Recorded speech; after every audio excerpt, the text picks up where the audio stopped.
5 নম্বর প্রশ্ন কয়েছে যে তিনটা ক্রমিক সংখ্যার যোগফল 36 সংখ্যাটা কি কি সংখ্যাটা উলিয়া।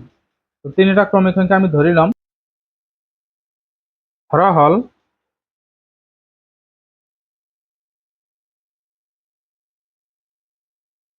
তিনটা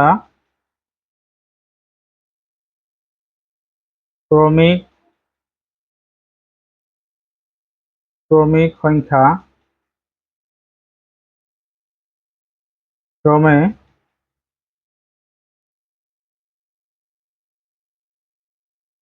এটা হবো এক্স, আরো একটা হবো এক্স প্লাস 1, আরো হবো এক্স প্লাস 2। প্রত্যেকের লগত এককৈ ডিফারেন্স থাকিব।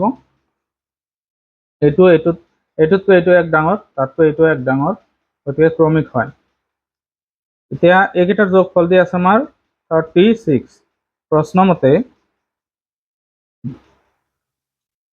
এক্স প্লাস 1 এইটো এটা সংখ্যা, আৰু একটা সংখ্যা হল এক্স প্লাস 2। এই তিনিটা যোগ কৰিলে হয় 36।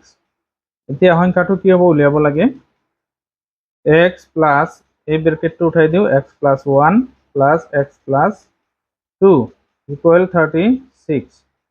তাৰপিছত এক্স কেইটা আমি যোগ কৰি দিম। এক্স এটা দুটা তিনিটা যোগ কৰিলে হ'ব 3x, আৰু 1 আৰু 2 যোগ কৰিলে হ'ব 3 ইকুৱেল টু 36। তাৰপিছত ইয়াত 3x ৰাখি দিলো, আৰু এই 3টো হ'বলৈ গ'লে হ'ব মাইনাস, কাৰণ ইয়াতে প্লাস হৈ আছে।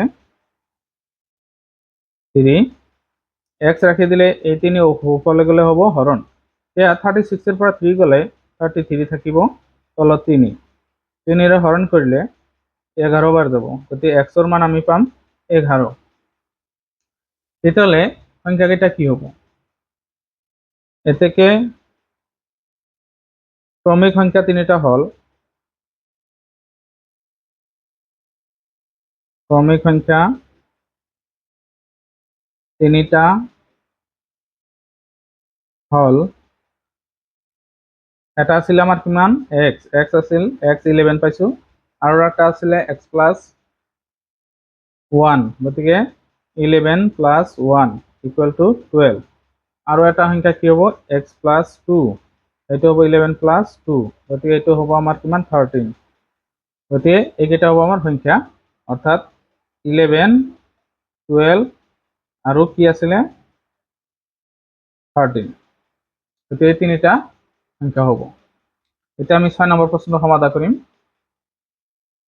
6 নম্বৰ প্ৰশ্নত কোৱা হৈছে যে এটা সংখ্যাৰ 2/3 অংশ সংখ্যাটোতকৈ 20 কম, সংখ্যাটো উলিয়া। এটা সংখ্যাৰ 2/3 অংশ, এই সংখ্যাটো যে কি সেইটো আমি নাজানো, তো সংখ্যাটো আমি ধৰিব লাগিব। ধৰা হল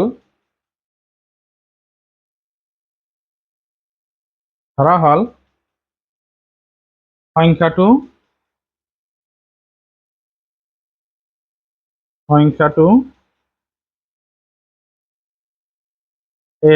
x বুলি আমি ধৰি ললো।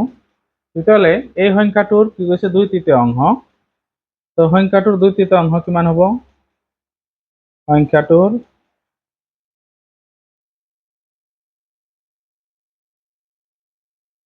2/3 অংশ হ'ব আমাৰ 2/3x, ইয়াৰ লগত x লাগিব। প্ৰশ্ন মতে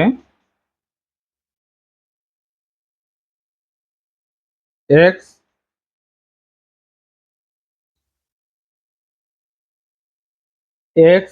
কি আছিলে যে সংখ্যাটোৰ 2/3 অংশটোতকৈ কি 20 কম, তেতিয়াহ'লে আমাৰ সংখ্যাটো কি হ'ব।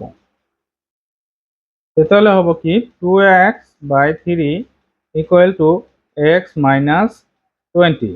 কৈছে যে এটা সংখ্যাৰ 2/3 অংশতকৈ সংখ্যাটোতকৈ 20 কম, যে এটা সংখ্যাৰ 2/3 অংশ কি হয় সংখ্যাটোতকৈ 20 কম হয়, এইটো হ'ল সংখ্যাটো তাতকৈ 20 কম।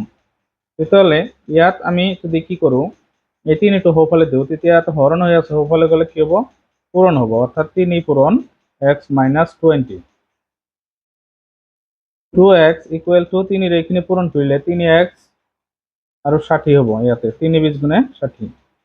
এতিয়া আমি 2x সোঁফালে দিলে, অৰ্থাৎ 3x যদি এইফালে আনো মাইনাস 3x হ'ব, আৰু মাইনাস 60 ৰ'ল। এতিয়া -3x আৰু 2x ৰ মাজত -x থাকিব ইকুৱেল টু -60। তেতিয়াহ'লে দুয়োফালৰ পৰা যদি মাইনাছ কেনচেল কৰা যায় তেতিয়াহ'লে x ৰ মান কিমান হ'ব 60 হ'ব। তেতিয়াহ'লে আমি সংখ্যাটো পালো ইতিমধ্যে। এতেকে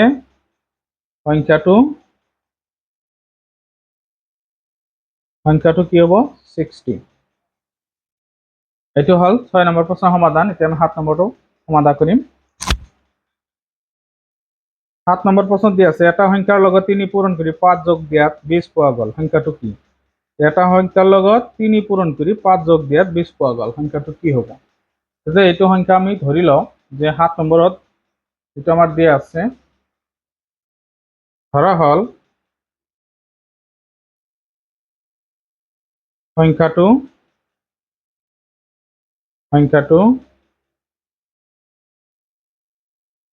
x। তো প্ৰশ্ন মতে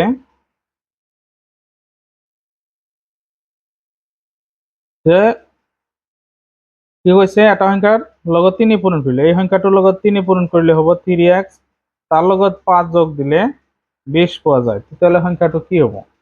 তো x ৰ মান উলিয়ালে সংখ্যাটো হৈ যাব 3x যদি এইফালে ৰাখি দিওঁ 5 যদি হৈফালে যায় তেতিয়াহ'লে মাইনাস হ'ব 5। তাৰপিছত 3x 20 ৰ পৰা 5 মাইনাস কৰিলে 15 হ'ব। x যদি x ৰাখি দিওঁ 3 হৈফালে গ'লে হৰণ হ'ব। গতিকে ইয়াত x ৰ মান আমি কি পাম 5 পাম। তেতিয়াহ'লে সংখ্যাটো হ'ব আমাৰ 5।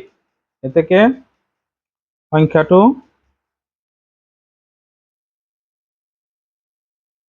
5। তো এইটো আছিল 7 নম্বৰ প্ৰশ্নৰ সমাধান। এতিয়া আমি 8 নম্বৰটো সমাধান কৰিম। 8 নম্বৰ প্ৰশ্নত কৈ আছে তিনিটা ক্ৰমিক যুগ্ম সংখ্যাৰ যোগফল 96 হলে সংখ্যা কেইটা উলিওৱা। তিনিটা ক্ৰমিক যুগ্ম সংখ্যাৰ যোগফল 96 হলে সংখ্যা কেইটা উলিওৱা।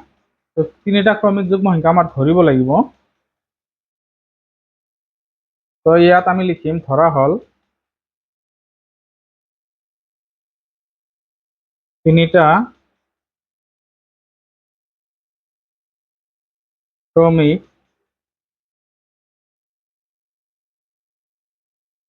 যুগ্ম সংখ্যা ক্ৰমে এটা হল x, আনটো হ'ব x প্লাস 2 আৰু x প্লাস 4। কারণ এটা আনটোতকৈ 2কৈ বেছি হ'ব লাগিব। এইটো যদি 2 কম আছে এইটো 2 বেছি আছে তাতকৈ এইটো 2 বেছি আছে। গতিকে এই কেইটাৰ যোগফল হয় কিমান 96। প্ৰশ্ন মতে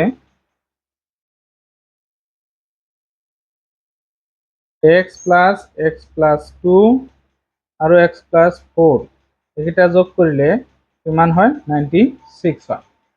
তেতিয়াহ'লে ইয়াত আমি সমাধান কৰিলে x plus 2 ব্ৰেকেট উঠাই দিলো x plus 4 equal to 96।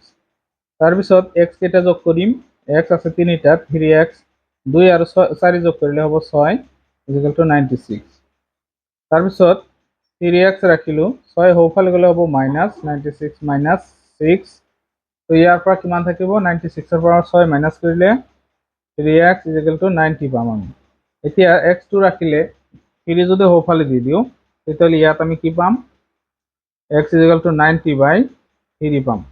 এতিয়া 3 90 ৰ ভিতৰত হৰণ কিমান বাৰ যাব 9 ৰ ভিতৰত 3 বাৰ, গতিকে 30 বাৰ যাব। গতিকে আমি x ৰ মান পালো 30। তেতিয়াহ'লে সংখ্যা তিনিটা কি কি হ'ব? এতেকে সংখ্যা তিনিটা হল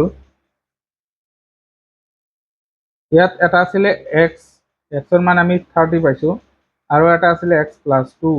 গতিকে 30 plus 2 যদি কৰোঁ তেতিয়াহ'লে হ'ব 32 আৰু এটা আছিলে কি x plus 4। এতিয়া 30 x ৰ মান 30 তাৰ লগত 4 যোগ দিলে 34 হ'ব।